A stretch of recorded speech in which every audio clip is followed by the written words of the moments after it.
Here is China, cradle of civilization in Asia, homeland of 450 million human beings, more than 1/5 of the population of the earth.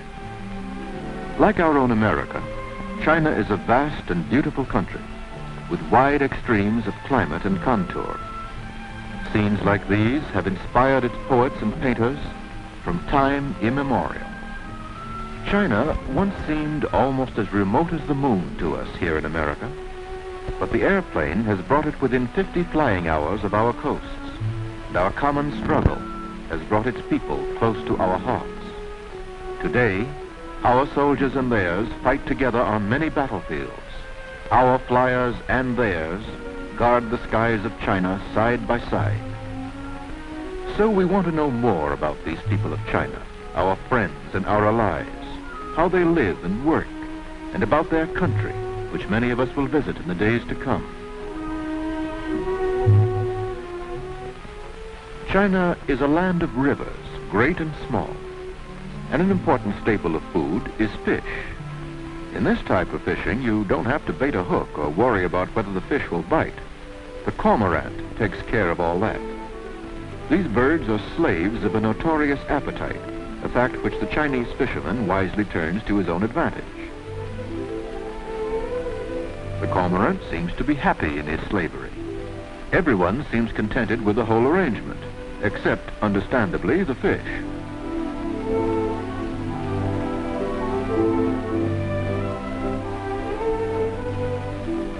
The staff of life in China is not bread, but rice.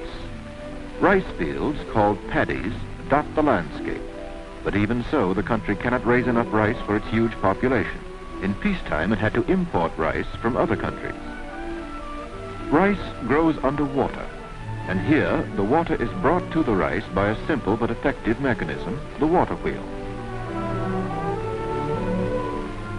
Agricultural methods like these are almost as old as China itself.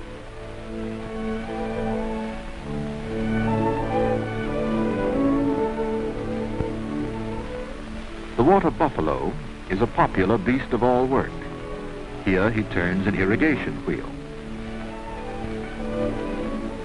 More than 80% of all the people in China live on farms, and the average individual farmer's holding is less than 4 acres.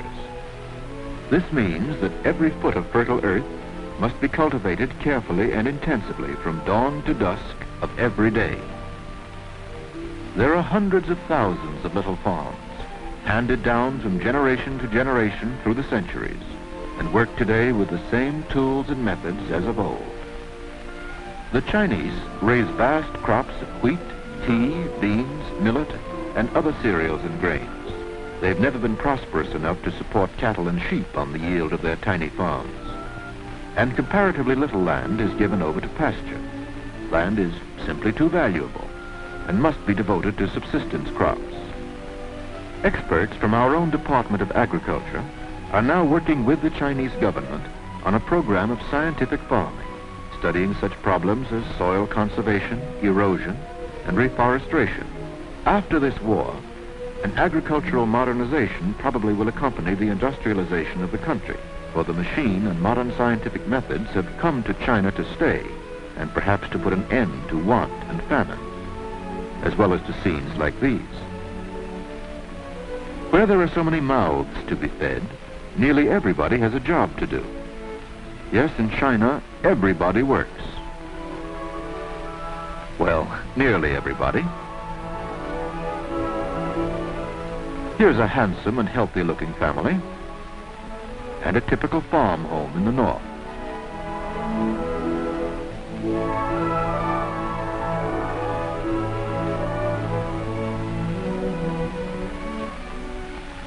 Further north, beyond the Great Wall, there are different scenes.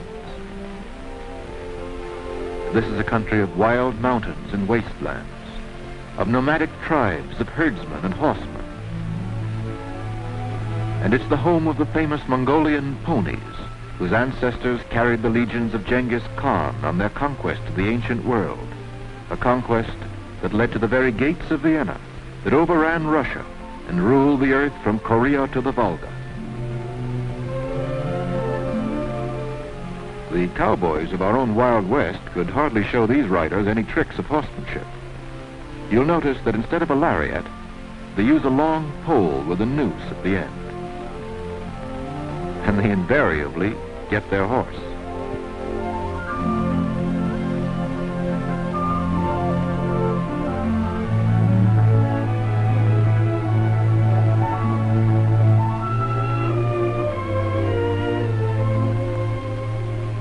Another vital industry in China, salt.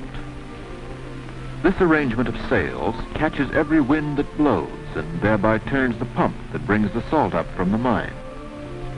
Through the centuries, many wars have been fought for the possession of this essential of human and animal diet. That is held true in the present war, for the invaders rightly consider they have won a victory when they can deprive a section of China of its salt supply.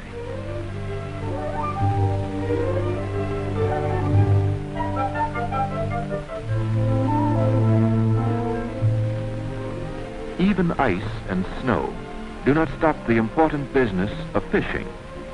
Here they are fishing through the ice of a stream, a job that requires all the patience and all the warm clothing you can possibly muster. And lest you suspect that they never catch a fish, here is proof that they do.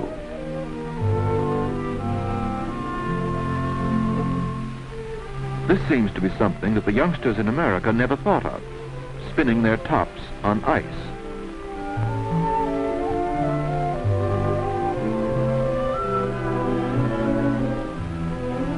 Here's also something new for American boys and girls to try, a combination of skating and sledding. This seems to be a lot of fun, but of course you have to be built for it.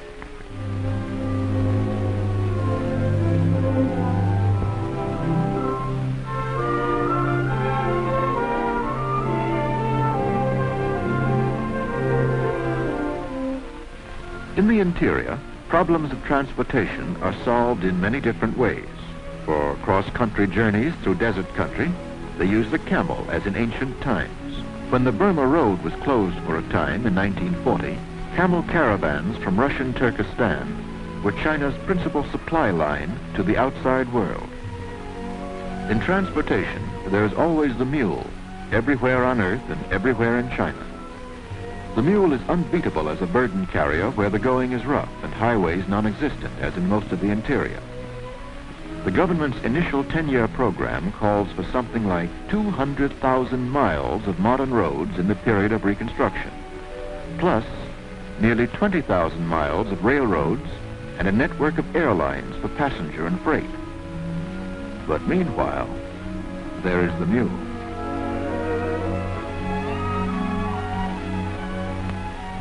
And where burdens are not too great or distances too long, human muscles do the job, out here in the country and in the towns and cities as well.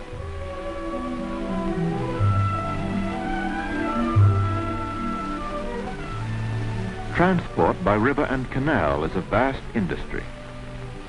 The smaller boats are called sampans. Some of them are propelled by sculling, that is, working an oar placed in the stern of the boat.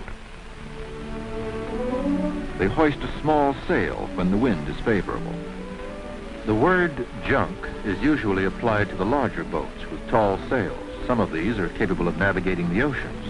The Chinese, you know, invented the compass and many other features of the science of navigation.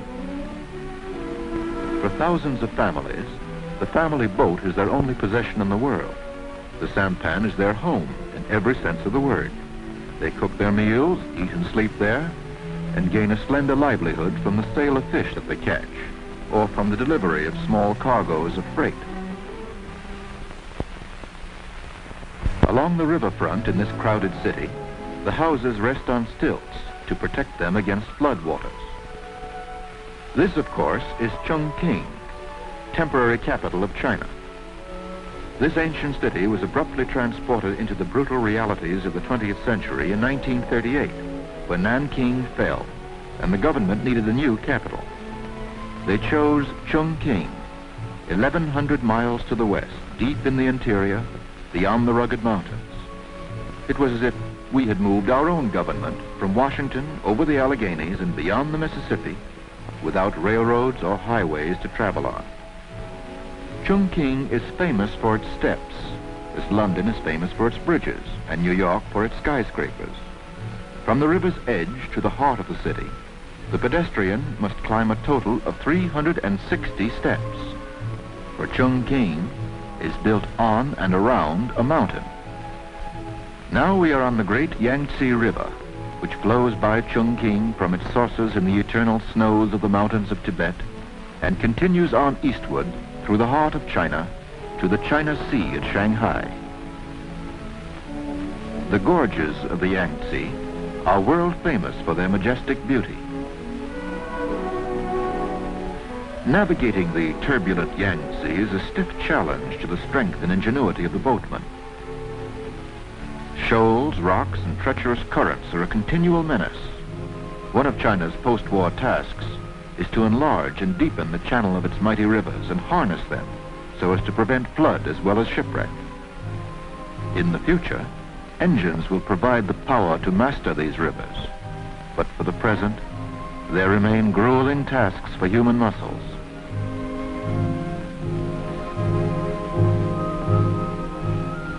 These boats are fighting a stiff current.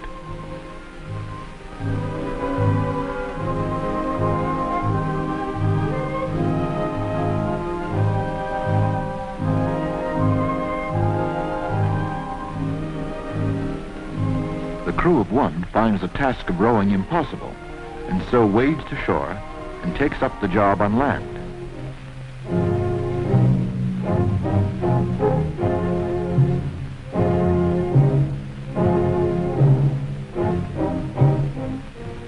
It's a desperately hard job. Scenes like these have no counterpart anywhere in the world.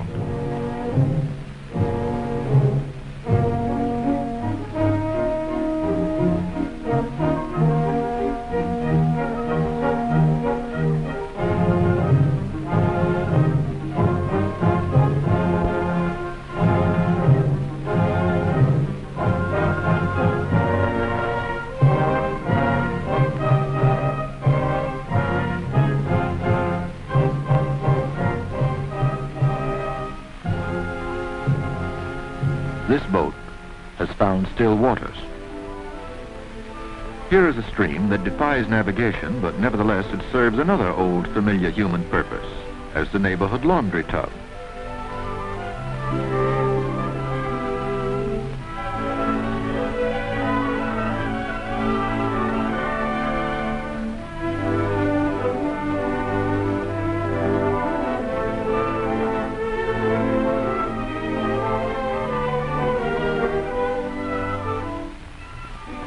But the waters of China serve some lighter uses too. Here's an oriental version of a bullfight with water buffalo as the antagonists.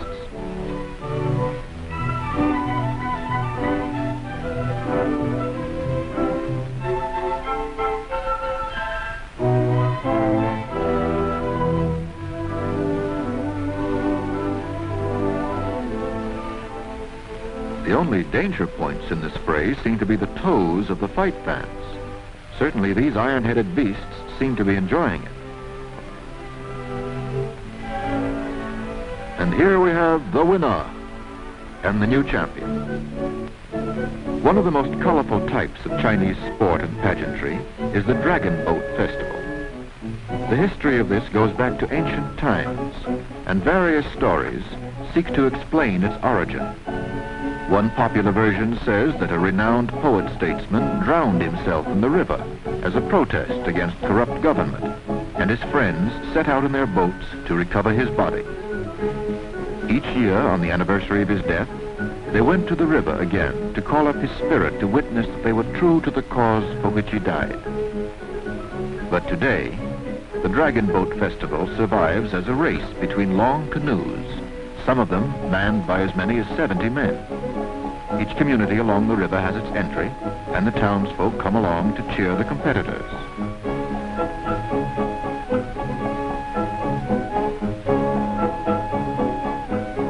Here, too, we have a winner.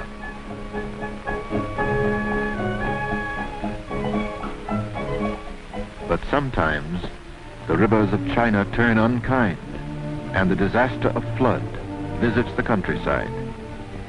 In the past, millions of lives and billions in property values have been destroyed by the waters. But in the future, modern engineering will control these rivers for the safety and the service of the people. This is just another of the many big tasks of peacetime for which the government and people are now preparing, even while they carry on the long, bitter struggle for freedom.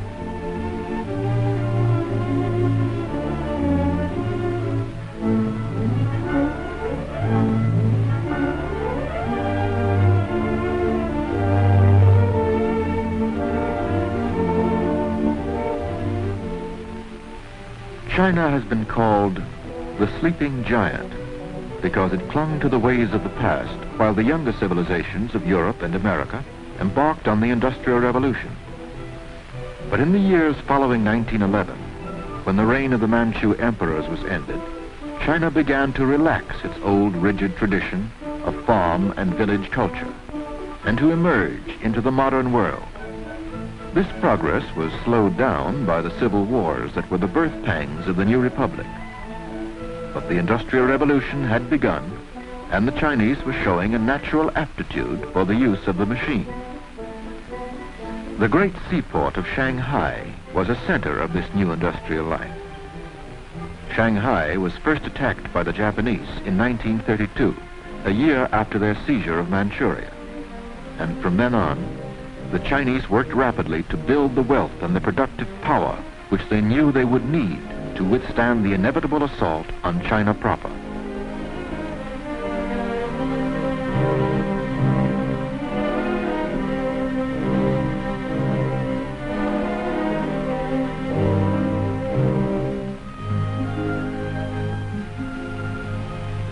On the home front, handsome residential sections like this were constructed. Modernization was coming swiftly in every phase of life, particularly in the larger cities along the seacoast. Strange new scenes for ancient China. Public health clinics were opened. The best of modern medicine came to China and was welcomed by government and people. Popular education was spreading. Young China was going to school. James Yen, who had studied in America and gone home to China, started his great mass education movement. Working with the government, he devised a sort of basic Chinese from his country's complicated picture language. And even young children found they could master this. After they learn the shapes of the characters, the actual writing is greatly simplified.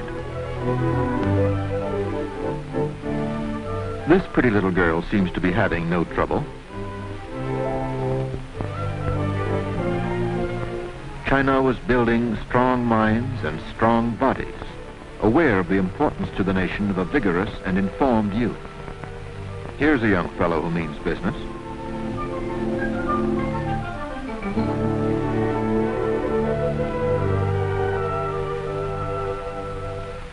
The life of young people in the large cities was much like ours here in America.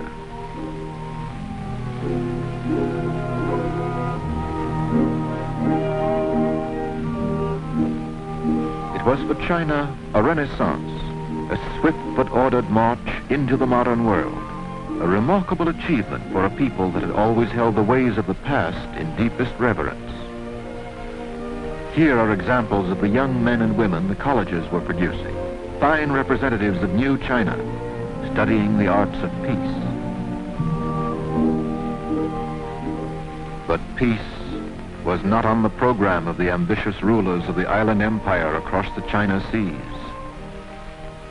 Suddenly, in 1937, the Japanese struck on a vast scale, and China's battle for its life began.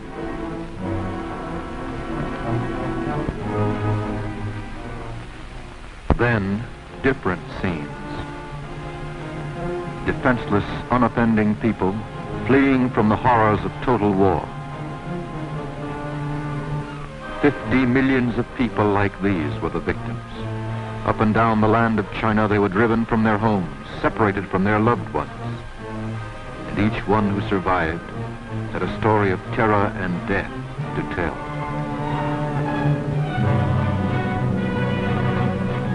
Those who escaped were the lucky ones, for behind them the survivors of bomb and bullet were either slaughtered or enslaved.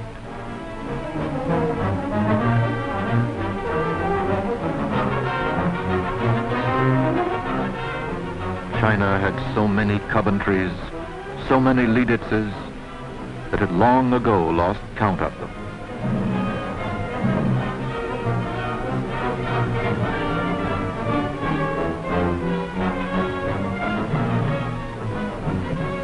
Individuals lost everything, and the nation, faced with total war, had lost more than 70% of its industrial capacity to make the tools and munitions of war. Such a vast displacement of population paralyzed the transportation systems.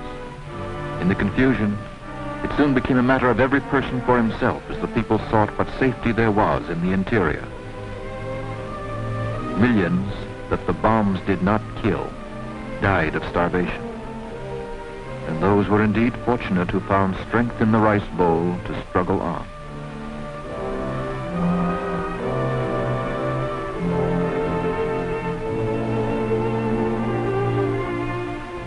These are China's orphans, the orphans of the war. Many thousands of them today are in the friendly haven of the orphanages supported through United China Relief.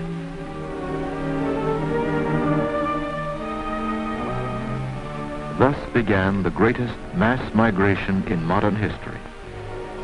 Millions of people took to the roads and the hills rather than stay at home and bow their heads before the invader. They came flocking into the undeveloped interior, where there was no work for them, where there were appalling scarcities of goods and food. Out of this bitter necessity came a brilliant plan and program, today known all over the world as the Chinese Industrial Cooperative Movement.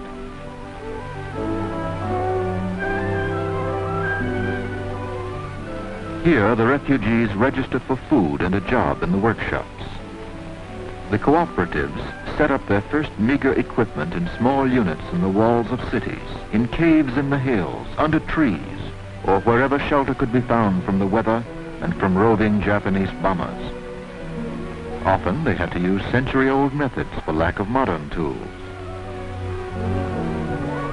Thousands of women rallied to spin and weave army blankets for the soldiers in the field. Out of occupied areas, guerrilla soldiers and workers spirited tools and materials to the cooperative factories. Some equipment was set up as far as 1,500 miles from its starting point.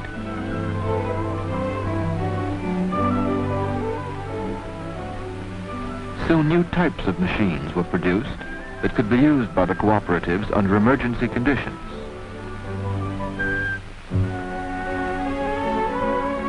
In more than 2,000 of these cooperative workshops, 500 different articles are made for the Army, Red Cross, and civilian population.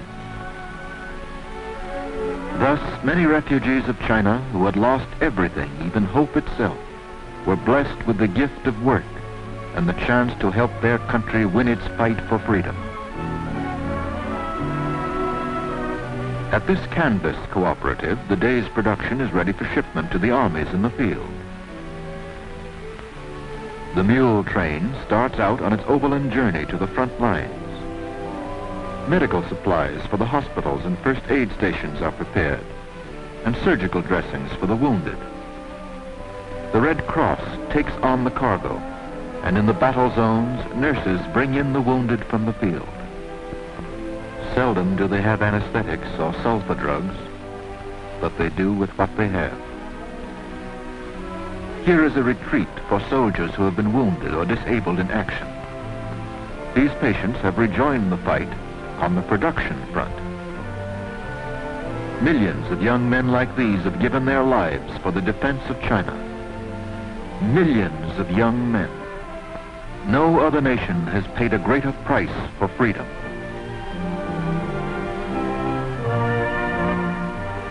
The faces of fighting China.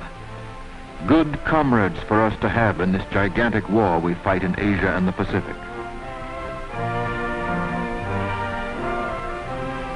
The leader of fighting China, Generalissimo Chiang Kai-shek. And the heart of fighting China, Chongqing, capital city of a nation that remains after 7 years of war, unconquered and unconquerable. 3 times the bombs have leveled nearly every building here, and each time a new Chongqing has sprung from the terror and the ruin and the ashes and carried on the fight. Yes, Chongqing still stands by the Yangtze, a vibrant symbol of the millions and millions of China who fight the good fight with us and who will keep the faith with us in victory and in peace.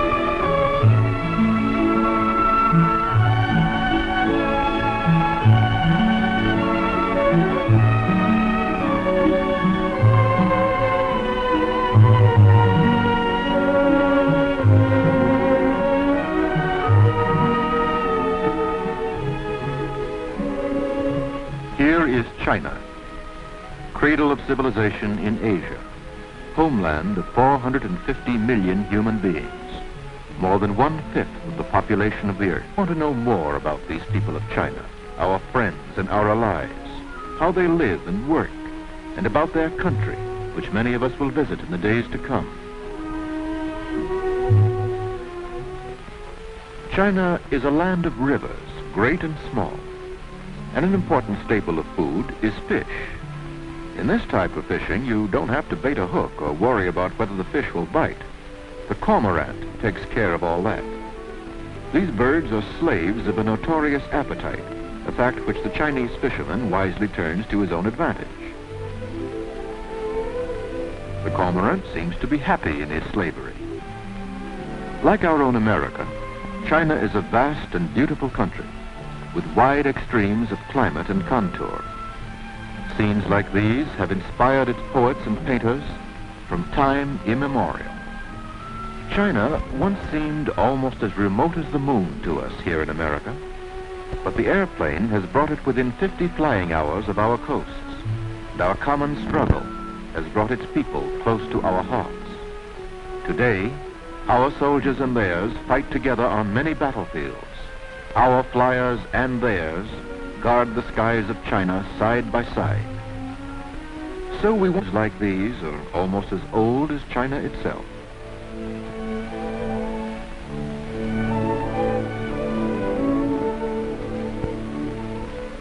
The water buffalo is a popular beast of all work. Here he turns an irrigation wheel. More than 80% of all the people in China live on farms, and the average individual farmer's holding is less than 4 acres. This means that every foot of fertile earth must be cultivated carefully and intensively from dawn to dusk of every day. There are hundreds of thousands of little farms. Everyone seems contented with the whole arrangement, except, understandably, the fish.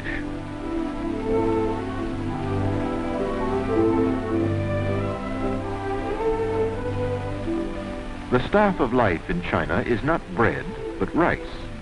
Rice fields, called paddies, dot the landscape.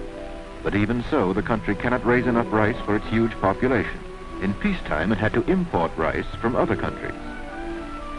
Rice grows underwater, and here the water is brought to the rice by a simple but effective mechanism, the water wheel. Agricultural methods